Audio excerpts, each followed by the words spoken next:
Bonjour et bienvenue à tous. Cette semaine, dans Solidarité Santé le MAC, je vous propose d'aborder un sujet tabou.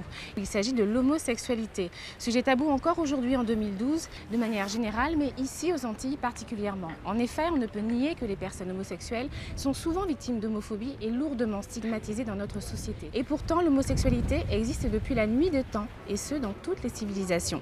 Pour en parler, je serai en plateau avec Thierry Miati, sexologue, et vous pourrez suivre le témoignage d'un homme qu'on appellera Steven. Il nous dira comment il vit sa sexualité et ce en dépit des a priori et des vexations. On débute avec Lise Salin, psychologue, qui nous donne son analyse sur le sujet.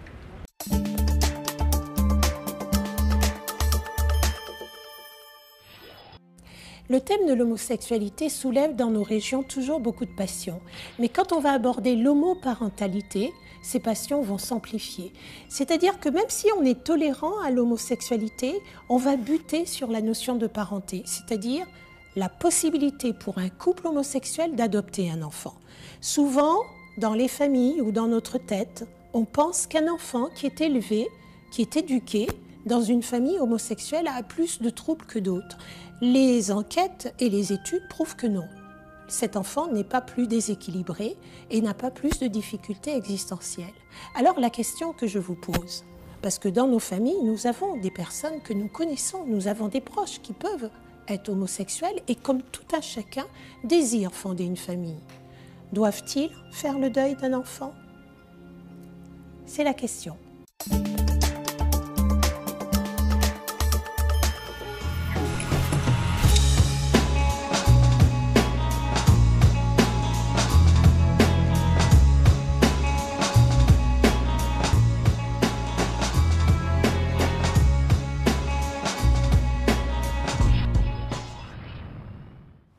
Monsieur Miati, bonjour. Oui, bonjour. Alors vous êtes sexologue clinicien et intervenez notamment auprès des associations qui luttent contre l'homophobie. Quel est votre rôle précisément? Quelle est votre action précisément? Alors, dans un premier temps, je suis sexologue clinicien. Je travaille en cabinet privé, aussi en association. En cabinet privé, je reçois un petit peu une clientèle diverse, telle que les couples, les personnes individuelles, les adolescents et les seniors aussi, sans oublier les seniors, parce qu'on oublie les seniors. Oui, bien sûr, Voilà. ils ont eux aussi une sexualité. Voilà. En association, j'ai le rôle d'accompagnement, Oui. le rôle aussi d'écoute et d'aider à trouver une solution aux questions posées. Est-ce que vous aidez les personnes homosexuelles à accepter leur orientation, à accepter leur sexualité? Accepter, certes, oui, mais plutôt à accomplir ce qu'ils sont. D'accord. Voilà. À être ce qu'ils sont. Voilà. Vous les aidez à annoncer à leur famille également?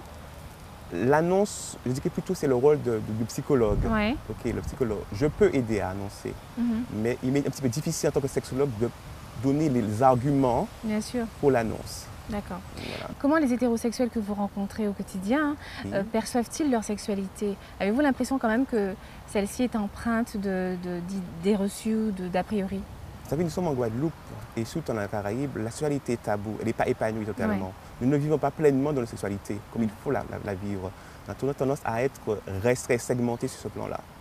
Vous pensez qu'on souffre d'un manque de communication de parents-enfants? Un manque de communication de parents à enfants, très souvent, régulièrement, quotidiennement, puisque des fois, les parents laissent ce sujet à des enseignants, à des éducateurs, à des personnes spécialisées, pour d'en parler franchement avec leurs enfants. C'est clairement aujourd'hui encore un sujet tabou. Un sujet tabou chez nous. D'accord.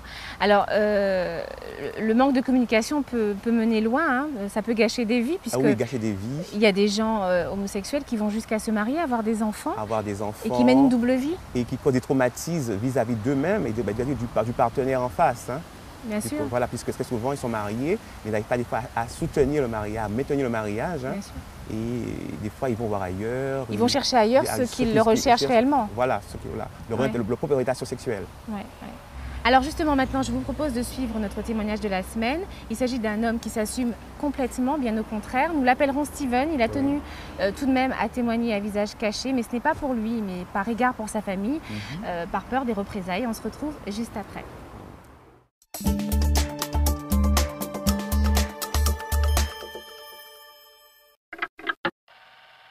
Alors, depuis mon retour de Paris, où j'ai vécu 7 ans, la chance que j'ai eue, c'est d'avoir commencé mon homosexualité en France, qui effectivement c'est beaucoup plus facile à la vivre. Donc maintenant, je suis beaucoup plus fort pour l'affronter en Guadeloupe. Quand je dis affronter, par rapport à la vue des autres. Je travaille dans le milieu de la mode, donc effectivement, l'ouverture d'esprit n'est pas la même. J'ai la chance d'avoir des parents et une famille aussi assez ouverte d'esprit. Donc tout en ne leur ayant pas dit directement, mais le comprennent. Donc après le tolèrent. Sans entrer dans l'exagération, effectivement, ou dans la déviance.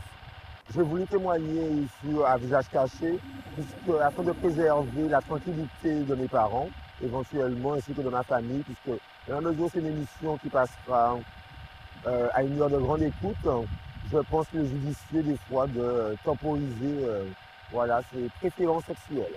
Je me suis déjà retrouvé devant des personnes qui ont un comportement discriminatoire à mon égard, mais je n'ai pas vraiment prêté attention puisque je me suis dit que ce sont des personnes qui n'ont pas de cervelle. Donc quand c'est comme ça, je ne fais pas attention.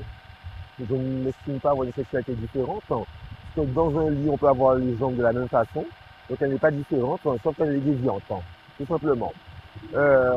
Alors mon avenir, pour l'instant, il est ici, mais ayant la chance de ne pas avoir d'enfant, donc je pense que je peux m'exprimer dans n'importe quel pays du monde. Mais en fait, je trouve qu'il est intéressant qu'il y ait ce genre d'émission et surtout ce genre de sujet afin de sensibiliser la population, on va dire, vieillissante sur l'homosexualité en Guadeloupe et aussi de mettre le doigt sur la grande majorité d'homosexuels, on va dire jeunes, dont je ne fais malheureusement plus partie, qui utilisent l'homosexualité comme travail. Donc ce qui n'était pas le cas, et donc c'est justement, on se retrouve face à des jeunes qui se disent homosexuels afin d'appâter de vieux messieurs pour se faire financer. Alors on vient de l'entendre, ce jeune homme assume complètement son homosexualité, mais il a tout de même fallu qu'il quitte nos frontières pour s'exprimer librement. Est-ce que c'est souvent le cas? Est-ce que les homosexuels ici se sentent obligés de s'expatrier pour vivre librement? Assez souvent, oui.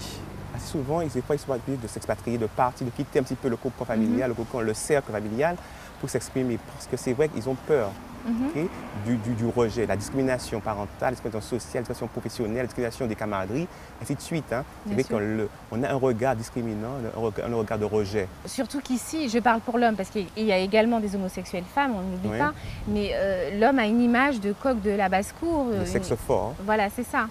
Donc ici, c'est très difficile d'assumer une homosexualité. Oui, surtout dans la Caraïbe, surtout les Caraïbes, on sait que l'homme reste toujours un homme. Ouais. D'abord, c'est ta virilité, sa pilosité, sa testostérone démontre qu'il reste un homme. Un homme ayant des relations avec un homme, c'est difficile à accepter de nos jours. C'est pourquoi que des fois, ils sont obligés de quitter le cercle familial, le segment où ils sont pour partir vers l'extérieur, afin d'assumer et d'assurer ce qu'ils sont. Même après être parti, pour revenir, il faut être courageux quand même. Même après être parti, il faut être courageux, puisque l'annonce, ce que dire, c'est l'annonce de dire aux autres ce que je suis, ce que je vis, le traumatisme que j'ai en moi, accoucher traumatisme en moi, est difficile, parce qu'il y a cette discrimination tout le temps, régulière et quotidienne. Mais merci beaucoup Thierry pour votre éclairage sur ce sujet qui reste délicat. Merci, je vous en prie. Des infos supplémentaires et des chiffres, eh bien c'est tout de suite dans la rubrique Le saviez-vous, suivi de l'agenda. On se retrouve juste après.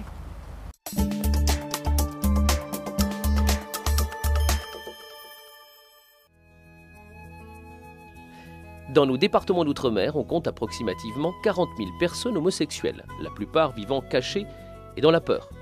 Il faut savoir que l'homophobie est l'hostilité violente et agressive envers des individus dont les préférences amoureuses ou sexuelles concernent des individus de même sexe. Cette hostilité relèverait de la peur, de la haine, de l'aversion ou encore de la désapprobation intellectuelle intolérante envers l'homosexualité. L'homophobie engendre des actes de violence et des discriminations pouvant aller jusqu'au meurtre. Et si l'homosexualité semble mieux acceptée en France, les actes homophobes sont en hausse. Le Code pénal, article 225.1, indique que constitue une discrimination toute distinction opérée entre personnes à raison de leur sexe, de leurs mœurs, de leur orientation sexuelle. Les sanctions encourues peuvent atteindre 3 ans d'emprisonnement et 45 000 € d'amende. Par ailleurs, l'homosexualité est source bien souvent de drames familiaux. Certains parents, en effet, renient leur enfant, ou alors certains homosexuels vont jusqu'au mariage pour masquer leur tendance sexuelle. Chaque année, quelques 540 000 jeunes Français tentent de mettre fin à leur jour.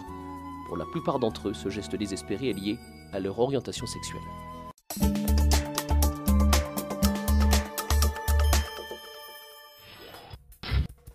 Du 25 au 30 juin, ce sont les 6e journées nationales d'information et de dépistage de la DMLA.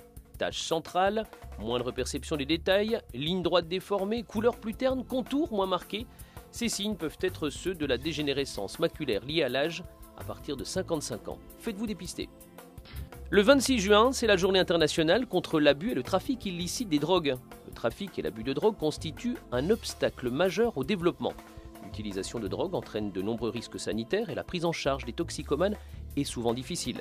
Dans ce cadre, le CARUD organise une conférence débat lundi 25 juin à 18 h à l'archipel scène nationale de la Guadeloupe, Salane-Nakaona.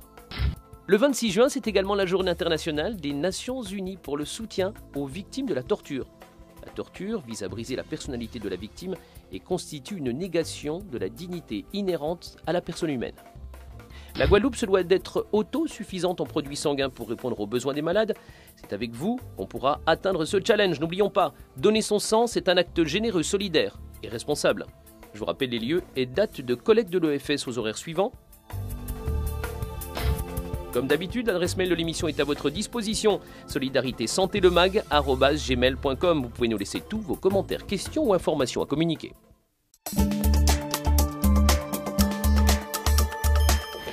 Voilà, Solidarité Santé le MAG touche à sa fin. Merci de nous avoir suivis. On se retrouve dès la semaine prochaine pour parler d'un tout autre sujet puisqu'il s'agit de l'immigration dans nos régions. Très bonne semaine à vous, à très vite.